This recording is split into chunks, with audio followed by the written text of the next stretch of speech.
Welcome to Face to Face.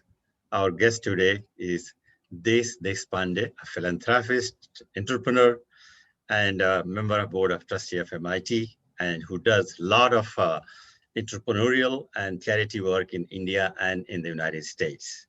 This year also marks 25 years of Deshpande Foundation, and we are going to talk to him a little bit from his own mouth and experience and the work he has done about Deshpande Foundation.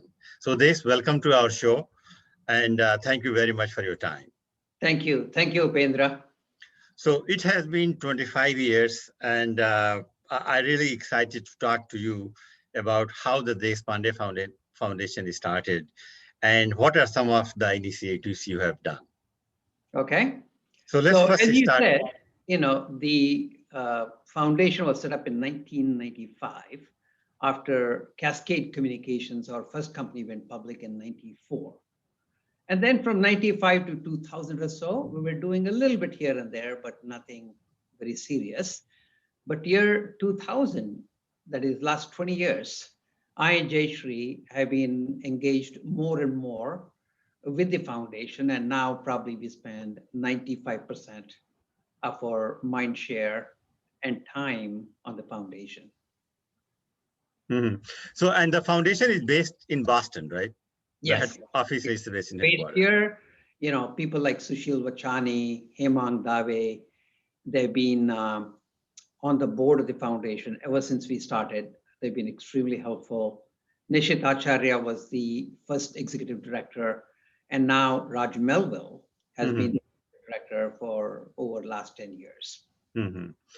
So of course, when once you are a successful entrepreneur and you have this deal to help people and do something good for the society, I have to ask you that what really motivated you and Jaishree to really start the Deshpande Foundation? And what was the main idea at that time? Yeah. So, I think all these things, they develop over the course of time. So in year 2000, we had when we look back, it was a fantastic experience, ability to start companies and build these companies and so on. But most of the companies that we started in 70s, 80s, 90s, the core idea came from places like Bell Labs. And by year 2000, there was no more Bell Labs. And so we were saying, well, how can we create more opportunities for people like ourselves who want to start companies? And the US taxpayers were spending about $50 billion a year and funding research in universities. But not much was coming out of universities in terms of ideas for entrepreneurs, even though there was a lot of innovation that was going on. So our first big initiative was starting this Deshpande Center for Technological Innovation. So we put $20 million and started this program at MIT. And that was at MIT, right? Yes. Okay. So, and also I joined the board. And the idea there was pretty simple. The idea was that instead of people innovating the whole thing and then looking for ideas, what if you connect the innovators to the problems up front so that when they bake the idea, it's more likely that it'll have a pull in the marketplace. And so that idea will have an impact. And it so turned out that within 4 or 5 years, it turned out to be a fantastic experiment. And anything that went through the Deshpande Center at MIT was 3 times more likely to have an impact than otherwise. And about that time is when I got appointed to be the co-chair of innovation entrepreneurship in the Obama administration. And so once I saw this happening at MIT, I worked with National Science Foundation to roll out a nationwide program called iCore, which is so now it's become a nationwide program. And last year alone, about 500-600 companies came out of it nationally. So it's a $7.4 billion agency that uses this technique called iCore, which is modeled after the MIT. Now, I also got my master's and PhD from Canada. So we have a couple of centers there. From Kingston University, right? Queen's University in Kingston. Oh, Queen's University in Kingston. I remember that, yeah. Actually, my brother-in-law went to Queen's in Kingston too. Oh, okay. Yes, yeah. No, I mean, they're doing a fantastic job there. And then India is now spending a lot of money, almost 40,000 crores a year on funding research. So a couple of years ago, we started the program to duplicate this I-Core program in India so that we would fund and we would run it for 5-6 years. And then hopefully government will take it over just like it's happened in the US. So a lot of this initiative is primarily coming up with ideas that the world has not seen before and creating startups, right? And then about 15 years ago, we wanted to do something in India. And Jaishree said, well, instead of doing high tech, why don't we try and see if we can help people who really don't have anything much, who are being left behind in this new economy. And so now the way the model has developed for us is that there are 7 billion people in the world, out of which 2 billion people have disposable income and 5 billion people don't have disposable income. And they both have problems. And if we have to solve the problems of both of those people, and solving the problems is what economy, social entrepreneurship, philanthropy, everything is all about. When you solve the problems for the people who have disposable income, you have to compete for that opportunity. So you have to come up with something that the world has not seen before, right? So innovation becomes very important. So innovation plus relevance is equal to impact. And that's what this center at MIT is all about. But when you go to the other section of the population, the 5 billion people, where they're just struggling to get through the day, that equation gets turned around. It really becomes relevance plus innovation is equal to impact, meaning you have to co-create the solution with them. And then you have to bring some ideas, but you have to create capacity within those communities to embrace those new ideas. So the equation gets turned around. And so to experiment with that idea of relevance plus innovation, we started this thing called the Social Innovation Sandbox 15 years ago in India.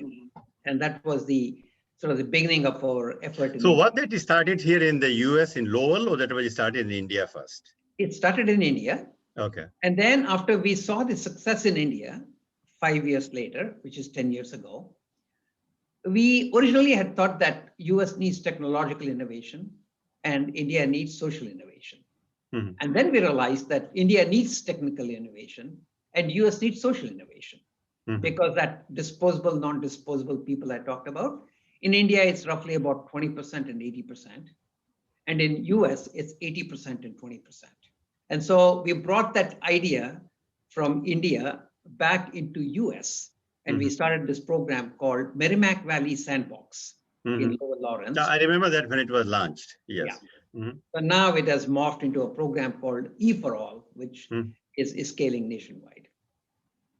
So what is the difference, like since we're working both in the US and as well as in India, what the difference you have noticed between in the social entrepreneurship in these two countries' context? Well, I think in US, even the most impoverished communities, they have basic facilities. They have roads, they have running water, they have electricity. And therefore, you don't need to do a very broad program. You can be very targeted in terms of the programs you do, and then you can scale them. Whereas in India, you have to do a wholesome program. So the way the programs developed in India is that, first 10 years, we were primarily a grant-making agency. So we would make a grant to a nonprofit and then see if we can scale those organizations, just like we scaled companies. And we actually made grants to about 183 different organizations. And so Akshay Patra is one of them that really did a fantastic job. Yeah, sure. There was another one called Agastya, which also did a very good job. So a few of them did extremely well, but a lot of them really didn't do too well, mostly because in the nonprofit world, most of them struggled to get to version 1.0, where they can have an impact. If they get to version 1.0, it's very rare that they ever get to version 2.0, 3.0, 4.0, 5.0, like you do in a business.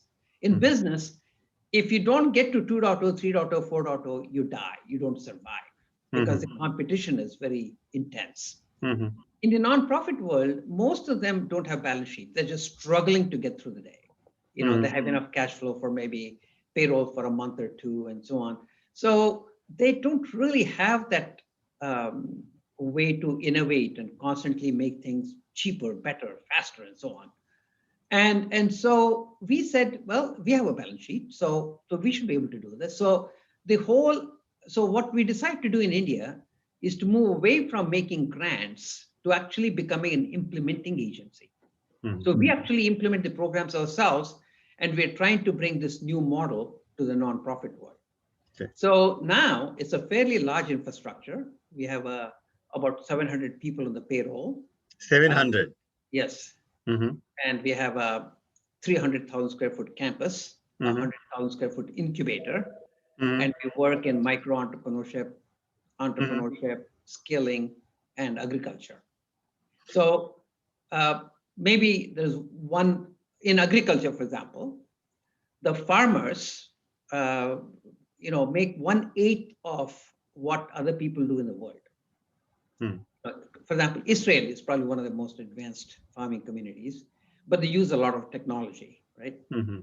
And so we said, well, 8 times is harder, but can we make it 2x, maybe 3x, which would be a fantastic, meaningful difference for a farmer.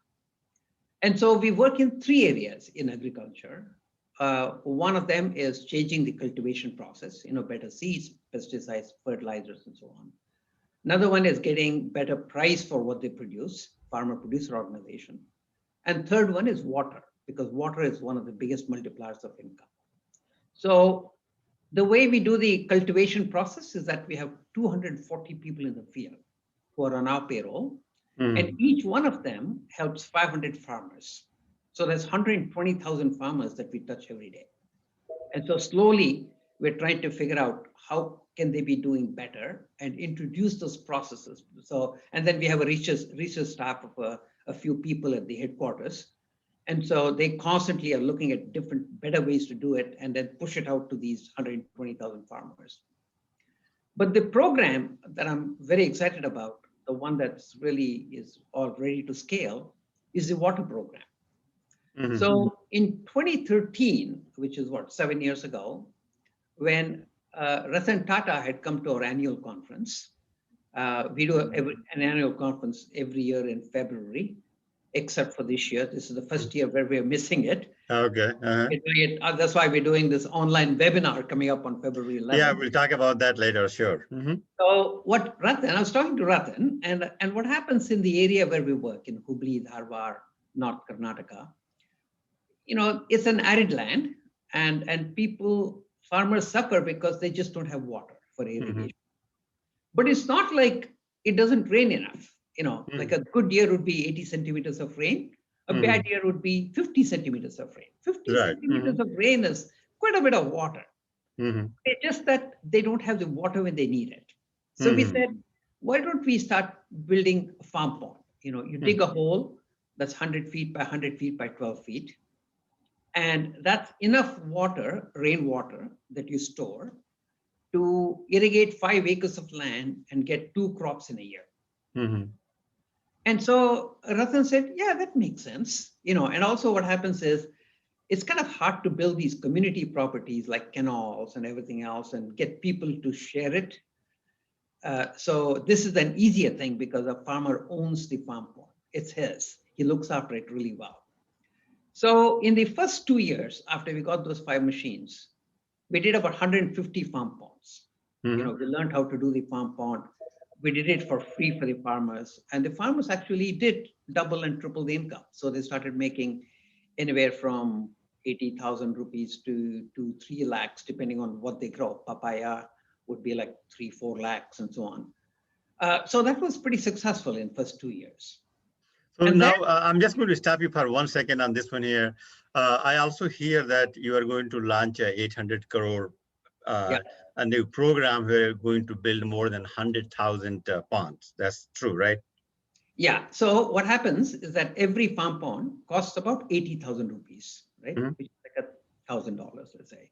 So 80,000 rupees. So after we did the 150 in the first 2 years, over the last 5 years, we have done 6,000 of them. And these 6,000 have been built on a model that the farmer actually pays 55,000 and we pay 25,000. We meaning Deshpande Foundation and other donors. Sure. In fact, Meera and Mirish Damani, who live here in Boston, Mm-hmm. they're just supporting a bunch of farm ponds. Mm-hmm. So there's a lot of people who come forward and say, hey, I'll give you 25,000. Why don't you do 100, 200 farm ponds for us? Mm-hmm. And so we've done 6,000 of them. Mm-hmm. And so after we saw the success of 6,000, we said we need to go from we went from version 1.0 to 2.0. So now we're on the verge of going to 3.0. Mm-hmm. And in this 3.0, out of the 80,000, the farmer will pay 20,000. We'll get them a loan from a bank for 60,000. Mm-hmm. And then we'll work with them closely. And also we're beginning to use a lot of technology. And that's So very have exciting. you done this any study that how the pond impacts their bottom line? Oh, yeah. I mean, it immediately doubles and triples the income. Mm-hmm. So they make anywhere from 80,000 to 4 lakhs every year. Mm-hmm. So this loan of 60,000 will work closely with the farmer and make sure that he returns that money within 1 year. Mm-hmm. And because we have the 700 people, out there, Sure, you have these things, yeah. It's not like we'll do a farm pond and walk away. We will be there with them. Mm-hmm. In fact, we are also using a lot of technology. There's a satellite that goes around India clicking photographs every 5 days. Mm-hmm. And it's been doing it for the last 10 years.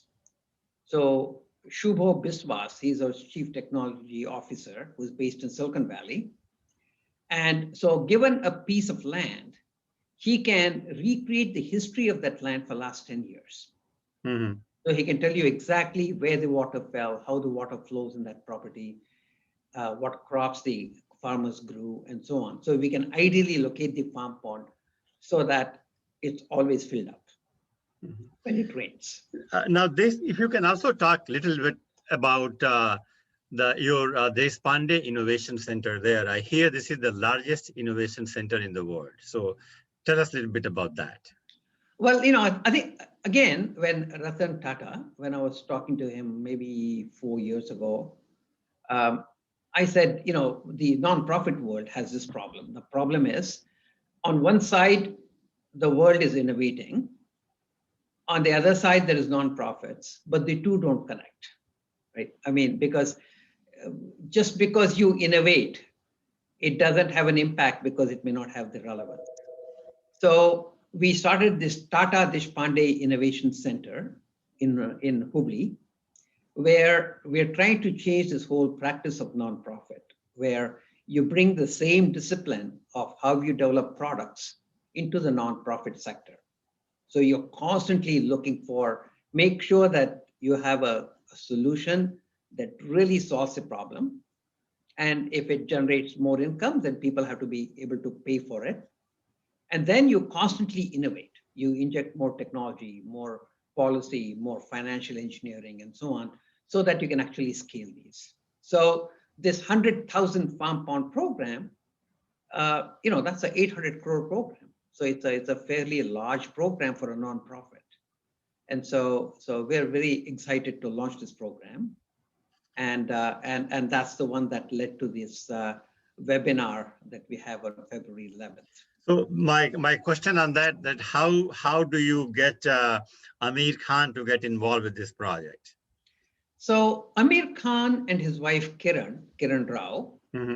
they both did this program called Satyameva Jayate, mm-hmm. where they would take a social issue, really dig deep into it, make everybody aware, and it had an amazing impact. Mm-hmm. It really awakened a lot of people. But then 4 or 5 years ago, they felt that even though they were taking all kinds of different issues and solving them, that they would rather take one issue and dig deeper into it. Mm-hmm. And so they started this thing called the Paani Foundation. Mm-hmm. So what they do is they do this thing called the Paani Cup. And they go and turbocharge these millions and millions of people in the villages. Mm-hmm. People in a village come together and build these check dams and desilt the ponds and everything else so that they can actually get water to the township. So they've been working in the water now for 5-6 years. And so they're very passionate about using water as a way to do this rural transformation. And they're And, also very excited about what we do. So sure. what we're going to do on February 11th is to share some ideas on how we should really be thinking about this rural transformation. Excellent. I will be joining because I'm, first thing there is Aamir Khan there. So, and also the water is such an important part of, the farmer's life. And that's really very exciting. And we'll be looking forward to that. Now, I just have a couple of more questions, more from the Deshpande Foundation point of view. And if you can just quickly answer them. Mm-hmm. So one is that the vision which you had when you and Jaishree started Deshpande Foundation in 1995, has that vision changed or it has evolved, it has its own life? Well, I mean, this is just like companies. When you go through a journey and you build something, you can always tell a nice, clean story as to how everything happened, right? So now we have this wholesome story of how we have ways to impact all the 7 billion people in our own way. And it's a little different for the 2 billion and the 5 billion and so on. So foundation is all about impacting the lives of the people. But when the journey got started, it didn't start that way. Sure. It got to this place and we're very happy where we are now, but there's still a lot to do, a lot to learn.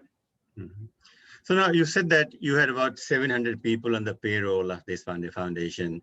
What about the volunteers? Do you also, the volunteers come to help you? How somebody can volunteer for you? If you can talk a little bit about that as well. Yeah.